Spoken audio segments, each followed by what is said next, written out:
Assalamualaikum warahmatullahi wabarakatuh. Selamat datang kembali di kuliah dosen tamu pulmonologi. Hari ini kita akan membahas mengenai asma. Kita mulai dari definisi asma berdasarkan Gina 2024. Yang pertama dibahas dalam definisi asma adalah kata-kata inflamasi kronis. Jadi inflamasi merupakan suatu proses peradangan, ya, dan kronis artinya dia sudah terjadi lama. Biasanya lebih dari 2 minggu atau lebih dari 4 minggu. Tentu saja pada penderita asma, inflamasi ini bisa terjadi selama bertahun-tahun. Nah, inflamasi kronis ini akan menyebabkan dua hal, yaitu gejala, yaitu keluhan subjektif yang bisa kita amati. Nah, gejala yang terkait dengan inflamasi kronis pada asma ini akan terlihat sebagai batuk, kemudian sebagai sesak napas, dada yang terasa berat, dan tentu saja yang kita semua kenal, yaitu terjadi mengi. Atau lebih tepatnya, mengi pada fase ekspirasi. Jadi 4 gejala ini, apabila kita temui pada pasien atau penderita, terutama bila lebih dari satu gejala, maka dia mengarahkan atau salah satu diagnosa yang harus kita pikirkan adalah asma. Nah, hal kedua yang timbul dari inflamasi kronis tersebut adalah tanda yang bisa kita rekam atau kita periksa secara objektif. Nah, tandanya berupa hambatan aliran udara ekspirasi atau bahasa Inggrisnya adalah expiratory airflow limitation, ya. Dengan kata lain, terjadi gangguan obstruksi, ya. Nah, satu lagi yang dijelaskan oleh Gina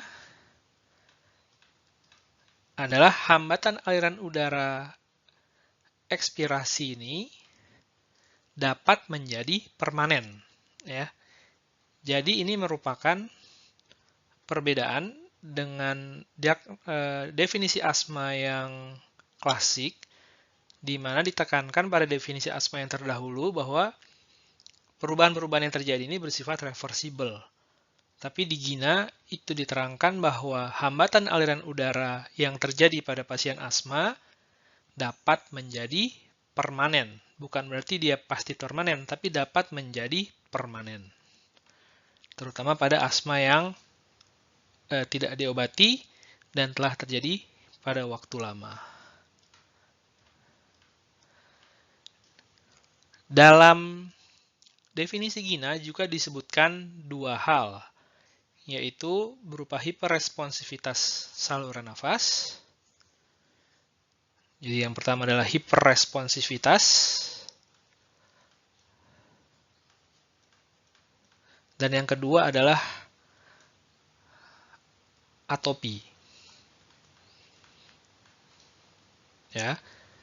Jadi hiperresponsivitas itu menunjukkan bahwa saluran napas pada penderita asma akan bereaksi lebih hebat dari pasien normal yang tidak memiliki asma jika menjumpai stimulus.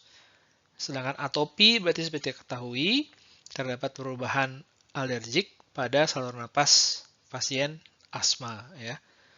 Dua hal ini bisa mengarahkan kepada asma, tapi disebutkan dalam definisi Gina, kedua hal ini tidak menjadi bagian dari diagnosa asma. Artinya kita tidak perlu memeriksa hiperresponsivitas atau tidak perlu membuktikan adanya hiperresponsivitas saluran napas pada pasien asma dan tidak perlu membuktikan adanya atopi. Kalau hiperresponsivitas diperiksa dengan uji provokasi bronkus. Walaupun uji provokasi bronkus ini nanti bisa juga dipakai untuk mendiagnosa asma, tapi tidak wajib dilakukan. Sedangkan atopi nanti bisa dilihat melalui uji imunologis. Misalnya skin test, berupa skin prick test, atau hitung IgE, immunoglobulin E, atau metode lain. Jadi dua hal ini memang mengarahkan ke diagnosa asma, tapi tidak wajib dilakukan untuk mendiagnosa asma.